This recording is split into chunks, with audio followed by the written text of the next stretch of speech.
mean, you had to have a gimmick, you know. Ben Davidson had the handlebar mustache, and you had to have some way to get your name in the paper. One of the most important things in our life, every Sunday morning that the Vikings play here, this town is Viking town. These players got wise to the camera, and they would look at the camera, and I don't know who the first one was, but somebody came up with "Hi, Mom." And everybody kept saying, "Hi, Mom, hi." I don't know why nobody said "Hi, Pop." And I put some tape there. And if you came past that tape, I'd dunk you in the trash can, spit on you. I didn't want you down there. You were right-handed.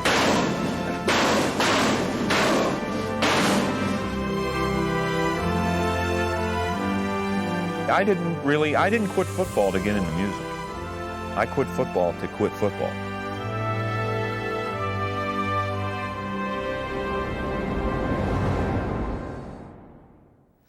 The title of this show is The Me Decade, and it's all about the 1970s. Now, it might seem a little strange, us doing a show about self-expression and the ultimate team game. Most coaches believe individualism is to football what termites are to houses. But in the 1970s, the sight of players spiking the ball or shouting "Hi, Mom" to the camera became as much a part of the game as the national anthem. By the early 1970s, players were used to seeing our cameramen on the sidelines. But actually being on camera was another story. We tried to get close-ups of the players during games, but we couldn't use many of them because they were so conscious of the cameras. And then there were times they forgot they were on camera at all. That began to change with the advent of Monday Night Football. There were more cameras, celebrity announcers, lots of interviews, and an emphasis on FaceTime. Suddenly, being on camera meant being seen by a nationwide audience, and almost overnight, the camera-shy player was gone forever. These players sort of got wise to the camera angles, and they would look at the camera, and I don't know who the first one was, but somebody came up with "Hi, Mom." And boy, did that catch on. Hi, Mom, hi, Mom, hi, Mom, hi, Mom, hi, Mama. Then everybody kept saying "Hi, Mom, hi." I don't know why nobody said "Hi, Pop," but "Hi, Mom." It didn't matter what the occasion. Players would find a reason to mug for our cameras. Seeing our crews became an invitation to gain instant celebrity. What we lost in spontaneity, we gained in access. Players let our cameras get up close and personal. We began using wide-angle lenses during pregame, and it quickly became one of our trademarks. We had been using telephoto lenses for some time, but it was still a hit-or-miss proposition. For every one we hit, there were two that we missed. With the wide-angle lens, we could make players look larger than life.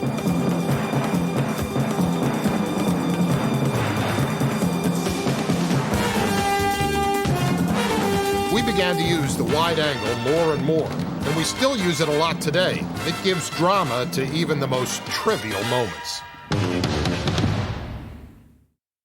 If the 1960s taught us that change is inevitable, then the 1970s taught us how to live with that change. And it wasn't always pretty. For me, about the only thing that stayed the same was Abraham in Cleveland. The more film we research, the more old Abraham turns up. I mean, look at this shot we found with 1950s icon Paul Brown. And look behind him. That guy looks like he just got out of Woodstock. It was that kind of time. The conservative past alongside an emerging future. They called it the Me Decade, and I can identify with that. It seems that everyone back then was looking for their place in the world. Football was supposed to be simpler than that. If you were a left tackle, then your place in the world was beside the left guard across from a defensive end. Individuality, well, that was worse than communism. Coaches felt it killed team cohesiveness. But slowly, players began to do little things that set them apart.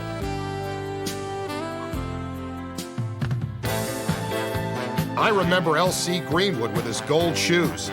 Seems sort of strange that such a fierce guy would play with what looked like yellow bedroom slippers. Owners and general managers didn't want one player standing out, so many teams changed to color-coordinated footwear, thinking this way: everyone could be nonconformist together. Some of the league icons of the 60s looked out of place in the 70s. I never could get used to Bubba Smith in Oakland. And to see the Packers' Carroll Dale in something other than green, that seems almost blasphemous. Even worse was seeing Joe Kapp in Boston. Kapp was one of my favorite players, but his floating passes lost their magic with a losing team. We found this footage of Deacon Jones in San Diego, and it's the perfect case of the 60s fish out of water in the 70s. We wired Deacon in a preseason game during his second year with the Chargers. Two things were obvious. Deacon still had the same fire, and his teammates had none. Way to go, Cupcake! That's the way to do it! Seeing Deacon with the 73 Chargers was like watching Spartacus trying to lead a Cub Scout troop. Hey, man, look here. In this huddle, let's don't be arguing. We'll stop them. You keep your cool. If they move the ball on us, we'll stop it. Just play the defense. No arguing. No arguing in here, okay?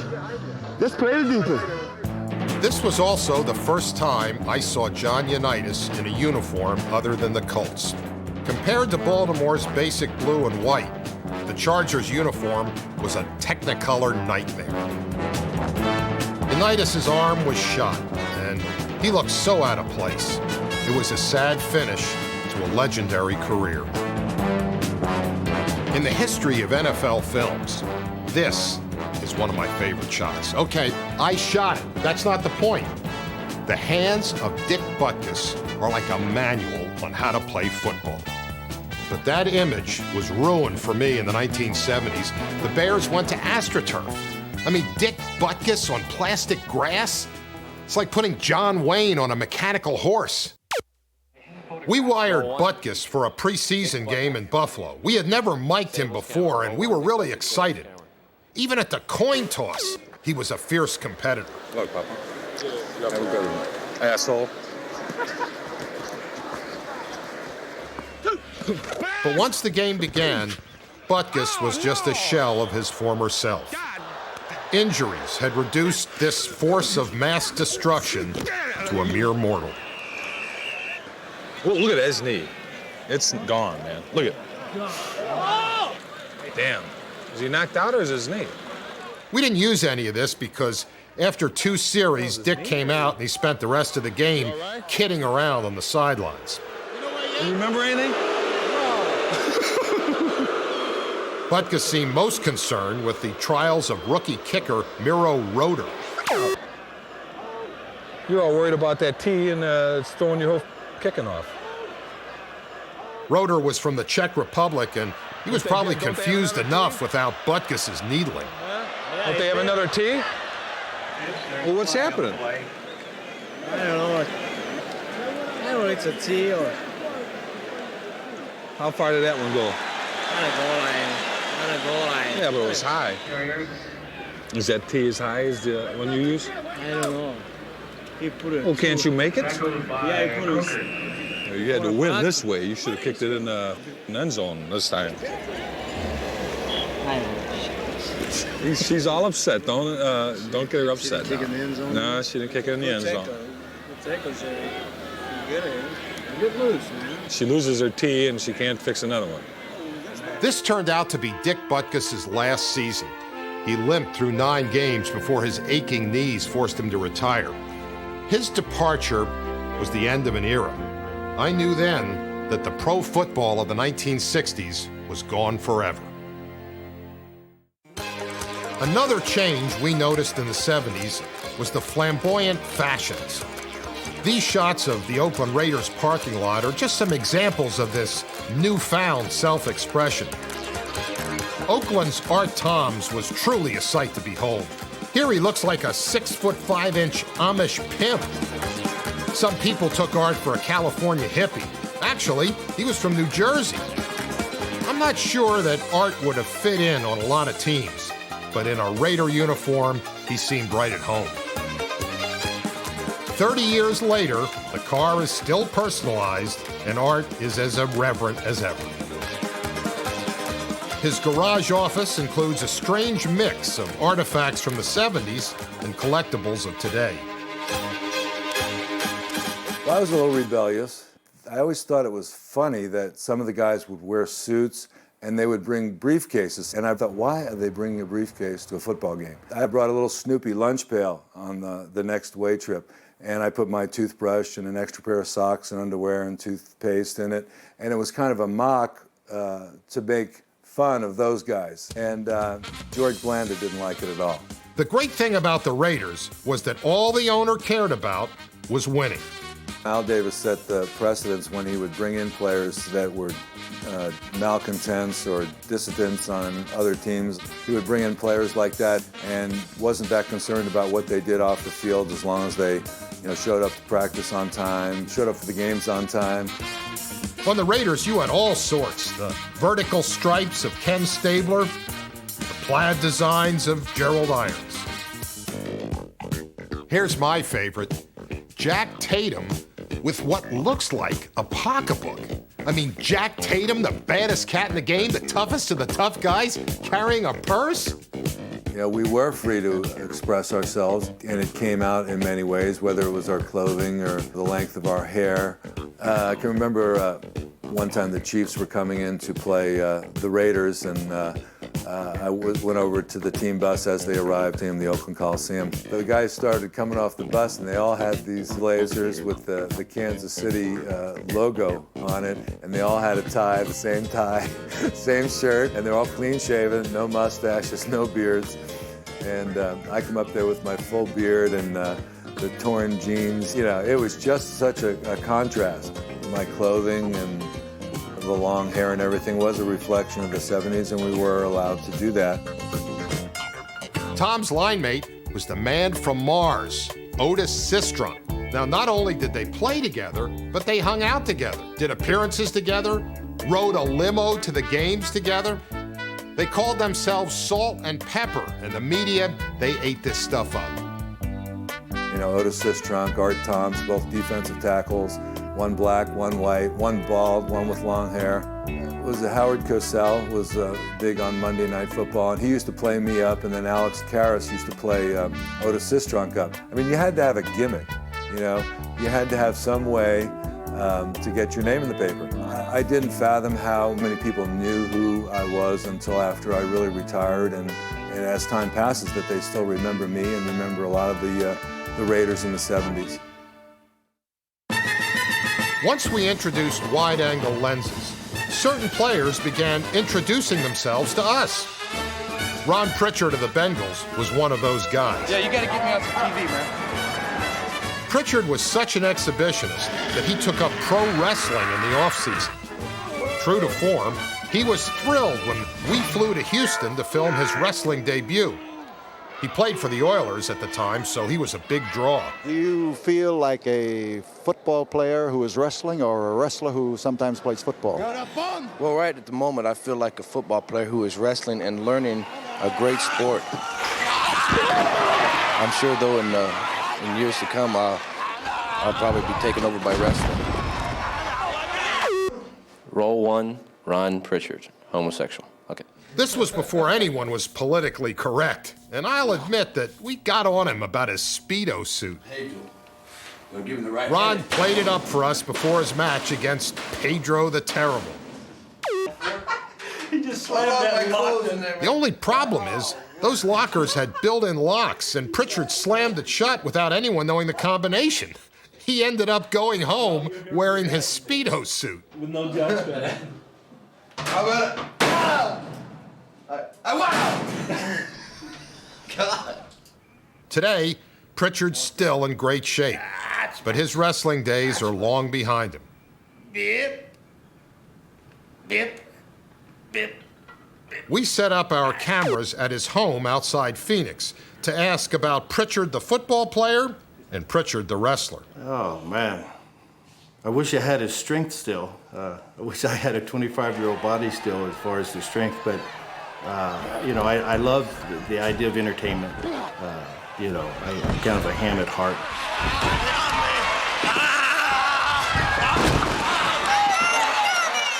Something is wrong. It's the intruder, here to spoil Pritchard's debut. It will take all the cunning Pritchard has to deal with the dastardly intruder. The biggest thing that I was always told was, you know, no matter what you do, the last thing you do before you leave the locker room to go on to the mat is go over again the start and the finish. What you do in between can be improvised, and you would. And one of the things that was important is I needed to respect their business. And so a lot of guys who come through the NFL have gone into wrestling on the off season, and they got into very arrogant, running their mouths and things, and those guys got hurt. I mean, physically they got hurt, and their careers in wrestling wasn't going to last long because the guys couldn't trust them. Not only could they not trust them physically, that they might hurt them, but the idea of they wouldn't trust them with the trade secrets. The big trade secret in wrestling at the time was known as juicing. You take a razor blade, and you break the edge. Then you tape it on the end of your finger, and then you'd cap it with another piece. And then when it was time to juice, you just roll it back, cut, squeeze, get that blood flowing. It looked like you was just, you know, cut wide open. But of course you weren't. People say, well, he's got the blood capsules in his mouth, and he's carrying, you know, that ain't real, but that was real. That was real, and that's what I thought was neat about it. You know, they'd go that far to get the effect. When we shot this, Pritchard insisted that everything was real. Well, we knew it wasn't, but we played along anyway. And then you settle down. This time, he filled in the blanks. He wanted me to gobble them up quicker. He wanted me to, you know, take control is what he was doing. See, and generally when they take you in a headlock, like, see, that's where they can really talk to you. All right, okay, listen, you got it? Okay, listen, we're gonna drop kick me twice, I'm gonna go up the ring, you got it. And you always say yes or no. If you don't have it, you hold on to it, I don't got it. I wouldn't want that same guy today. And I'm just being honest. Back then, he was more into himself and the things he was doing and what he enjoyed. And over the years in maturing, he's more into others now rather than himself. And that's a very important thing for me to have seen. All right. What was once a gaping wrestler is now a doting grandpa. Go, open your mouth. Hey. Hey, you know what? I'm surprised. There was one time when I was playing with Houston and Kenny Anderson sprinted right, and I'm surprised this has never been on these real good hits. I threw a forearm under his chin, and his helmet blew off his head about 20 feet. This is the truth. Cut his tongue in half. We spent several days looking for that shot of Pritchard decking Kenny Anderson. Turns out it was actually Virgil Carter. The only problem is that we have Pritchard bearing down on Carter, but once he throws the pass, our top cameramen are trained to follow the ball. So we missed the hit entirely, and even when the action returned to the area, he was still on the ground, so we missed him again. In those days, we sent only one camera to most of the games, so there was no ground camera to record the hit. The best we could do is show a bloodied Carter leaving the field. His tongue, they sewed his tongue up at halftime, and he played the second half and beat us. I got 15 on it, you know, but I said, what a great shot. He juiced. He juiced. Yeah, naturally. There was one place the me decade didn't seem to reach. Bloomington, Minnesota. Now, where else did ice skating preclude football on the stadium turf? We were amazed at the sheer will of the Vikings fans. It would be 12 below, but each Sunday, the campers would roll in, the beer would be packed in snow, and the pregame tailgate parties wouldn't miss a beat. Our cameramen loved to shoot this stuff because there was nothing else quite like it. The game was not the main reason you were there. It was to see your friends, meet some players. It's a family event. Bob Lertzema was the fifth man on the Vikings' famous front four. But number 75's ability to laugh at himself and his rapport with the Vikings fans made him a local hero. Even today, he's still up there, a testament to fans who prefer a regular guy to a regular starter. You have to realize that one thing about tailgating, You had all week to talk about it. And at 10 o'clock or 9 o'clock Sunday morning, you had to be underneath the Cleveland Indians sign with your devil legs. And the whole week build-up, they were building up for the tailgate party. Now there's your cake. I mean, you got 3 hours, 4 hours of tailgating with your friends 10 times a year. It's awesome. Now, if you win the game, here's your icing on the cake. Now, I thought about retiring. I said, I'll just be a fan. I mean, this is more fun than a game. Viking football to us is one of the most important things in our life. Every Sunday morning that the Vikings play here, this town is Viking town. Not only that, we even provide the beautiful cold weather for it. We have an air-conditioned stadium, and I hope we could keep it that way because the Viking fans warm it up. We found this old footage of Vikings tailgates, and we still can't get over the sheer volume of the food. Look at all this stuff. One other thing that made Met Stadium unique was the music. Not many tailgate parties had their own bands. The mellow sound of the 70s was the perfect way to be hip without actually being hip.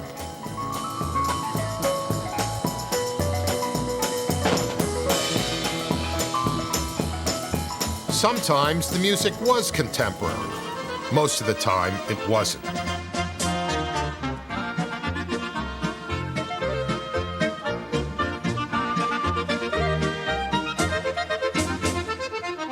We worked the parking lots to gather material for a study on American tailgating. But after a few hours at the Met, we realized that in no way did this reflect the rest of Tailgate America. I mean, look at these people. This looks like a cross between Fargo and the Rocky Horror Picture Show.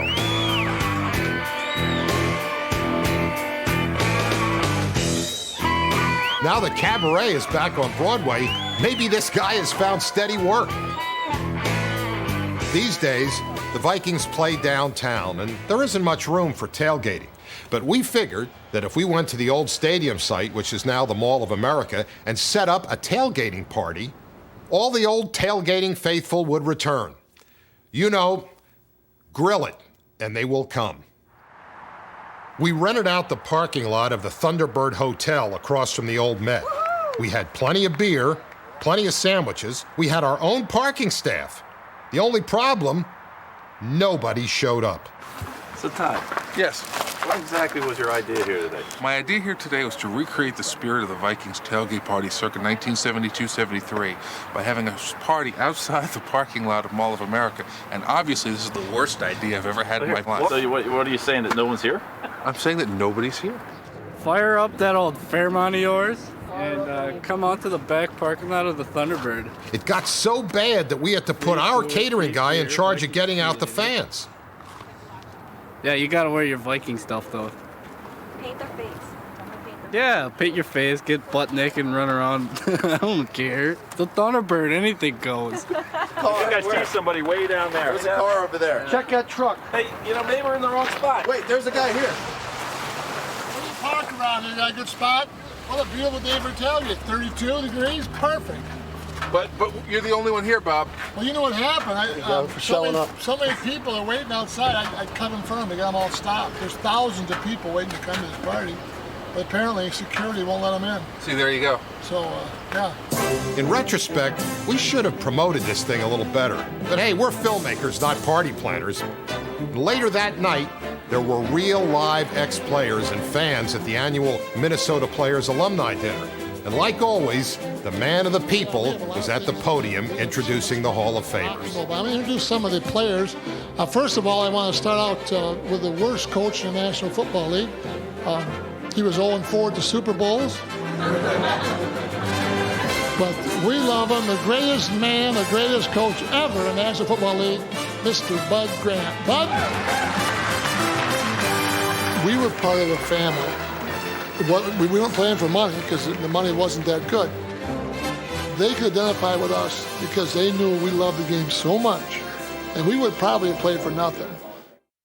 And now, from the meatpacking and proctology capital of the world, downtown Buffalo, this is Roll One of O.J. and Company. Well, we have a very young team. Our whole backfield Our 1969 interview session in Buffalo was mainly to get sound bites from the Bills' rookie running back. But we also met rookie quarterback James Harris. Harris was about to open the season as the Bills' starter, and he helped bring quarterbacking into the modern era. Since I've been here, everybody's been real nice to me. I haven't encountered any problems whatsoever, and there seems to be no problems other than my performance is what's going to determine whether I'll be accepted or not. The face of quarterbacking was changed forever in the early 70s as more and more teams allowed talented black passers to line up under center. Before Harris, there was Marlon Briscoe of the Denver Broncos. Briscoe was 5'9" and was drafted as a cornerback, but he threw 14 touchdown passes as a rookie. We'll never know if Briscoe had a future at quarterback because no one else would give him a chance, so he spent the 70s as a wide receiver, mostly for the Bills and Dolphins. We visited Briscoe in Los Angeles to talk about the road he helped pave but never traveled. Racism did play a part, but I think that the fact that the black athlete was perceived just as that an athlete that could adapt to another position. Briscoe's roommate in Buffalo was Harris, one of the first African-American passers actually drafted to play quarterback. Harris had a rocket launcher for an arm, but he never seemed to pan out in Buffalo. During that era, they would always use some reason, a negative reason, to criticize the quarterback. In my case, I was too small, or that I was a runner. In James's case, they said he threw too hard, that a lot of the players couldn't catch his ball. Hey, I caught his ball. Haven Moses caught his ball. We had no problem with catching his ball. We were happy when Harris got a fresh start in Los Angeles, and we thought the stigma against black quarterbacks would be shattered forever when he led the Rams to 3 straight division titles. Soon, there was J.J. Jones in New York, Dave Mays in Cleveland, Johnny Walton in Philadelphia, and Parnell Dickinson for the expansion Buccaneers in 1976. But we had a hard time finding these shots because none of these guys got much playing time. They weren't going to get an opportunity to play. And it was pretty much window dressing to draft them, stick them on the third team, or and eventually, they would find themselves out of the league. One guy who did get a chance to play was Jefferson Street Joe Gilliam in Pittsburgh. This was when Terry Bradshaw was still developing, and Gilliam's talent was just too great to ignore. Little bitty skinny guy with terrible feet. He always complained about his feet hurting. I would see him hanging. I remember Joe Gilliam hanging from the goalpost to get and he was saying he was getting the weight off his feet and just be hanging there, stretching out. The knock on Gilliam was that he couldn't read defenses. But we knew he could. His father was a college coach, and he grew up with the passing game. Gilliam just had a gunslinger mentality that backfired at inopportune moments. Gilliam's game wasn't exactly a Pittsburgh type of game, I guess. So he had a lot of pressure on him, and I think he had sort of parental pressure, and he had team pressure, and he had town pressure, and he just couldn't deal with it. Despite starting off with a winning record in 1974, Gilliam was benched in favor of Bradshaw, and unlike James Harris, he never recovered from the demotion. I don't know whether the Steelers giving up on him as a quarterback was the chicken or the egg, or whether the drugs, which came first, the losing the job or the drugs. And I tried to find out about it. I thought it was cocaine, which was, people, back in those days, people were doing recreational cocaine. But it turned out it was heroin, and that, I guess that will impact upon a quarterback. We found this shot of Gilliam against Oakland. Look at the respect he had, even from the hated Raiders. But by 1975, Gilliam was out of football. He was an unhappy guy after that, and never could stay off, from what I would hear and read, he never could stay off heroin for long, and died of an overdose, I guess. Whenever I think about Joe Gilliam, I think about what could have been. For every 100 players who enjoyed the limelight, there were those who just wanted to be left alone. Dwayne Thomas didn't talk to the media, to the fans, or any of his teammates for that matter. He was easy to find on Sundays. Just look where no one else was. Maybe he should have joined the Oakland Raiders, football's halfway house, and home to number 26, Skip Thomas, a man they called Dr. Death. Skip didn't like reporters, and cameras made him uncomfortable, ours included. He only talked to people he trusted, and that meant mostly to his roommate, Jack Tatum. It was through Jack that we finally located the reclusive Mr. Thomas. Don't pay him no attention. He's crazy. We wanted to make Skip as comfortable as possible, so we picked a site close to his home in Kansas City that was suitable for a man called Dr. Death. What did you think when he said, we're going to meet you in the graveyard to shoot the interview? I thought he's crazy. At first, and then I thought about it. Well, Dr. Death. Now, after all this time, we're doing an interview. Yeah, seems strange. Tell you what, you wouldn't have got it unless Jack told me that, he said, yeah, they okay. Go on and do it. Just don't beat him up afterwards. Just getting Thomas to talk was a coup. He had done just 2 interviews in his life and felt shafted both times. Like it or not. What did you like about the writing? They lied. They bait you into saying something and turn it around the other way. The press knew better than to even come down. We had a corner of a locker room. You know, they had us in the corner. And I put some tape down. And if you came past that tape, I'd dunk you in the trash can, spit on you. I didn't want you down there. Man, I was the biggest defensive back there was. First of all, how'd you get the nickname? Well, it started from Bubba. Bubba Smith and Bob Brown. I guess I did strange things. So what kind of stuff, what kind of strange things, if you don't mind me asking? Oh, well, I'd get up in the morning, I wouldn't comb my hair, maybe. Get out there and practice, and I'd be pissed off at Madden. And instead of knocking a pass down or something like that, I'd take and kick at it like I was playing soccer. And they just said, leave Doc alone and everything will be all right. He'll be there to play Sunday. And I never missed a game. Nobody really said too much to me. The only person who really talked to me was Jack. George, you know, Upshaw when he got pissed off at me, or Art, if I was doing something that I shouldn't be doing, you know, staying out real late at night, drinking a lot. I mean, you know, like I would sit on the sideline, you know, like we'd be playing, and I'd sit there on the sideline, I'd be by myself. You know, I'd go down, way down on that end down there. Watch, I don't know if I was watching the game or thinking about what could I do to hurt somebody, you know, to make him think about me a little bit more or something, you know.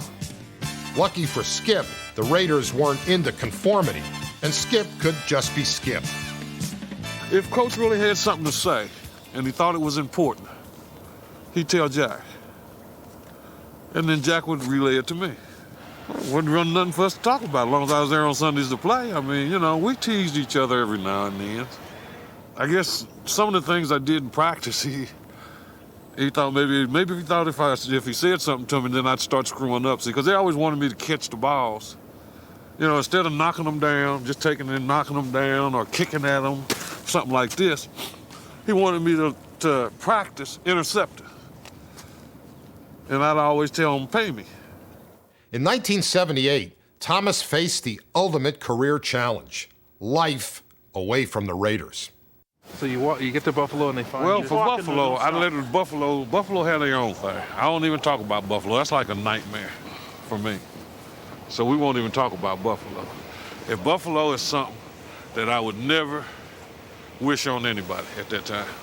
Basically, you got to wear ties and jackets and all of that. And I wasn't in all that.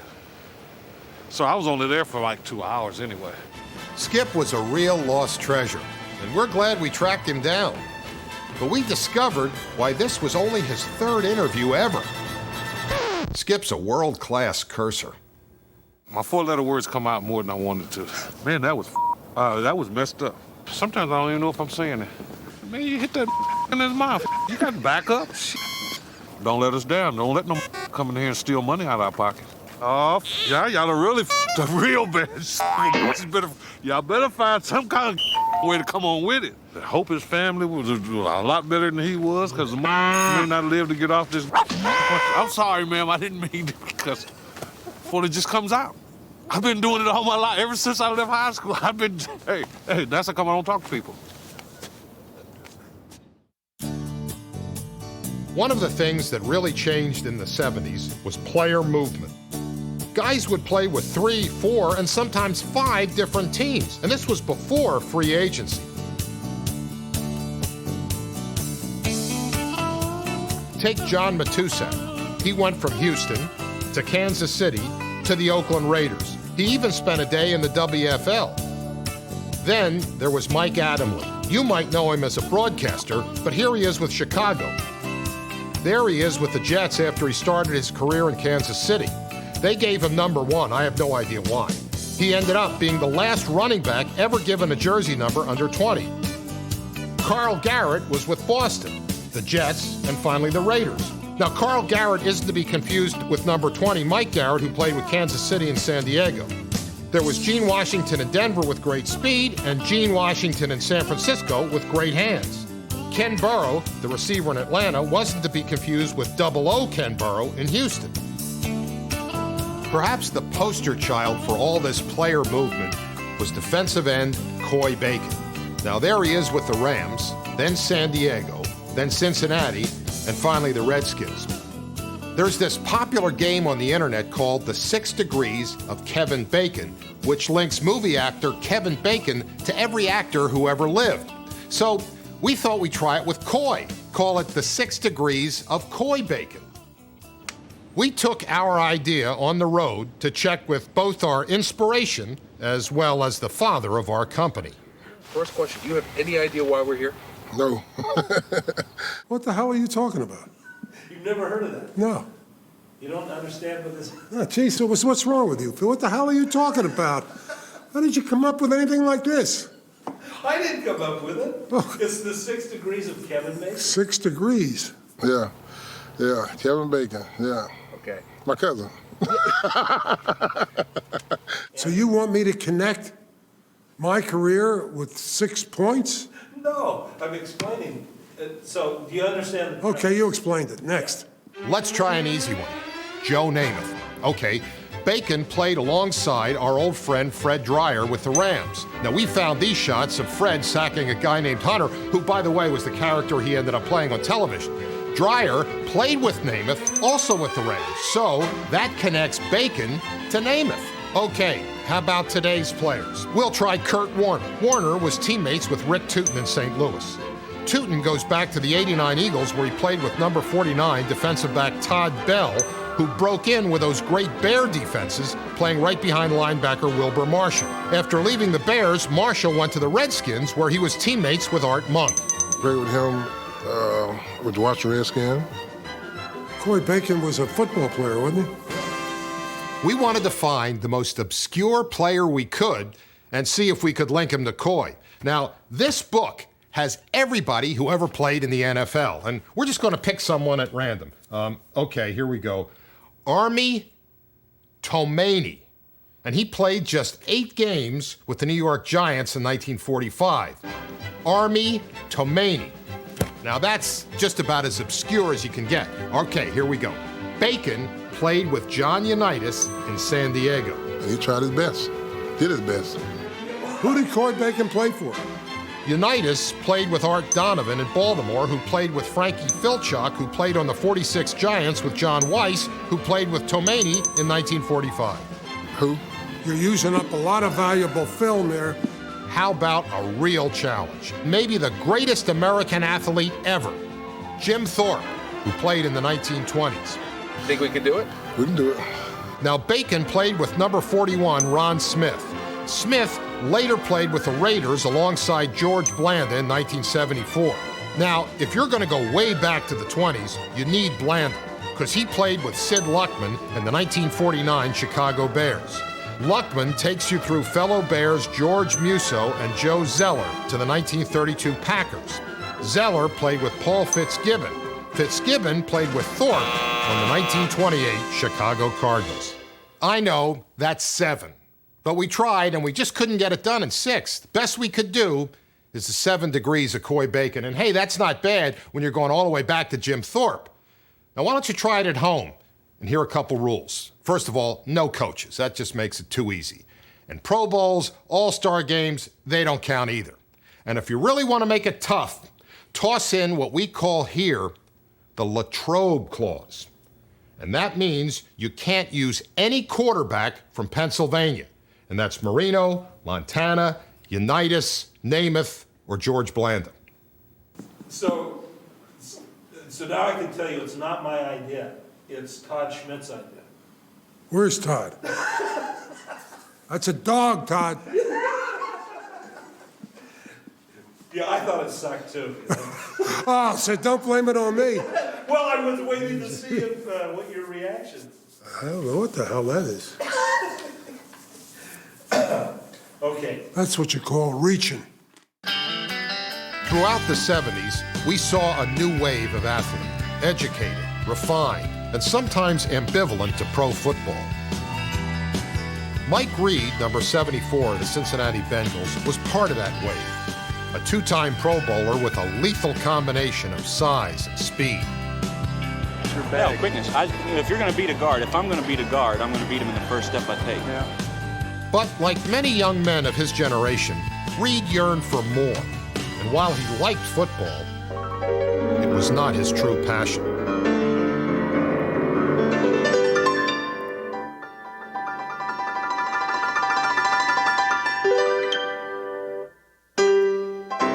This wasn't like selling insurance in the off-season like other players. Reed studied classical music at Penn State and was an accomplished pianist. He was an All-American and first-round draft choice in 1970. But, you know, he may have been a better musician than football player.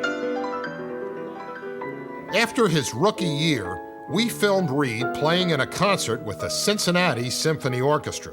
The left hand.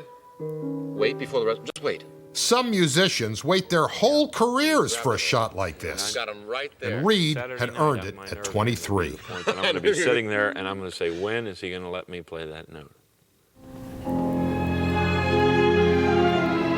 You know you're talking about an unusual player when the news that he was named Rookie of the Year is announced at one of his performances, and the announcement is made by the conductor. This was the first concert NFL Films ever shot. We filmed all kinds of shows since then, from Journey to Macy Gray to Kiss, even Marilyn Manson. But it all started right here with Mike Reed. We wanted to interview Mike again for this film, but he's so focused on his music now that he's reluctant to talk with anyone about his football career. So we went back to some outtakes from interviews we did with him in the 1980s. 8 years after Mike retired from the Bengals, the memories of why he enjoyed the game were still fresh in his mind. My whole motivation was excitement. I mean, I probably got out there and pounded my fist and drooled on my uniform, you know, with the best of them. But underlying the whole thing was always the fun. I mean, it was always a lot of fun. You know, look at those uniforms. It's like coming out 6 years old on Christmas morning, isn't it? Look at all the colors and look at the eagles and the birds and tigers and lions. You know, it's all designed to be fun. Mike Reed was different. He was a cultured, sensitive man whose intellectual nature didn't quite mesh with his teammates. What are they doing? Are they going to quit running, or what are they going to do? Mike, all I can tell you is hot. Very hot out there. For all the fun he had, the demands of playing in the NFL wore on Reed's body as well as his mind. He began questioning the game and his role in it, and ultimately decided that he had to make a change. I didn't quit football to get into music. I quit football to quit football. When I sensed that it just started to stagnate emotionally, that's the reason I got out. I was never into the Spartan life. I was never into the sense of football players as the great noble gladiators. When you stop playing football, it's an interesting thing that you learn. As a football player at the time of the game, you really suffer under the illusion. You live in the illusion that what you're doing at that moment is of great importance. And it's a shocking thing when you stop playing to realize that it doesn't mean anything, really. Normally, I'd be inclined to argue that last point, but I'll save that discussion for another show. Reed retired in 1975 and devoted all of his energies to music. he settled in Nashville and became one of country music's top songwriters. He's won 2 Grammy Awards and written 17 songs that went to #1 on the country charts. You have to think Mike was right. Music was his true calling all along. The combination of music and football throughout my life has been more of a mystery to other folks than it has been to me. The hulking beast, soothing his savage soul for money. The emotional thing, the emotions of these two things are not that, they're pretty similar. I loved being an athlete. I'm very proud that I was an athlete, but it just simply didn't define exclusively what I am. Music, the love or to be touched by great music does not require intellect. It just does it to me. It just gets me in ways that I can't ever explain. Most people are lucky to succeed at just one thing, but going from an all-pro lineman to an award-winning songwriter, Mike Reid knows that he's done something special. I'm hearing them on the radio and then being nominated for Grammys and all. It did kind of indicate that maybe there are second acts in American life, you know. To me, Mike Reid's quest for happiness symbolizes the whole decade. He didn't waste his talent, but used it to help him find his place in the world.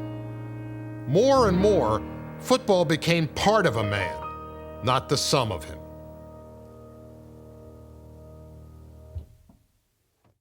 Now, I want it known that it's 11:06, and so people who are 6 minutes, people who are fashionably late aren't here yet. That's right. They're fashionably late, they'll be here in 20 minutes, 11:26. The beer will be here, the sandwiches will be here. So I say in 20 minutes or so, we're going to have a really rocking party. So see what happens. If Golden Bob Lurtzman was going to be here.